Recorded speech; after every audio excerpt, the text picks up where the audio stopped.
আমিরাতে আল আইন বঙ্গবন্ধু পরিষদের উদ্যোগে পবিত্র ঈদে মিলাদুন্নবী সাল্লাল্লাহু আলাইহি সাল্লাম উপলক্ষে দোয়া মাহফিল অনুষ্ঠিত হয়েছে। রবিবার আমিরাতের আল আইনে একটি বাসভবনে বঙ্গবন্ধু পরিষদ আল আইন কেন্দ্রীয় কমিটি আয়োজিত মাহফিলে সভাপতিত্ব করেন সংগঠনের সভাপতি আলহাজ আলতাফ হোসেন এবং পরিচালনা করেন সাধারণ সম্পাদক মোহাম্মদ আয়ুব। এতে প্রধান অতিথি ছিলেন আমিরাতে নিযুক্ত বাংলাদেশের রাষ্ট্রদূত মোহাম্মদ আবু জাফর।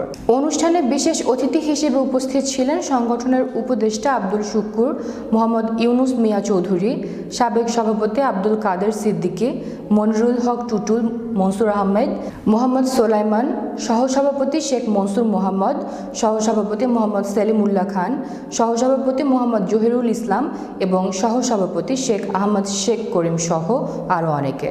অনুষ্ঠানে পবিত্র খতমে কোরআন, মিলাদ কিয়াম ও দোয়া মোনাজাত করেন মাওলানা মোহাম্মদ আবু জাফর।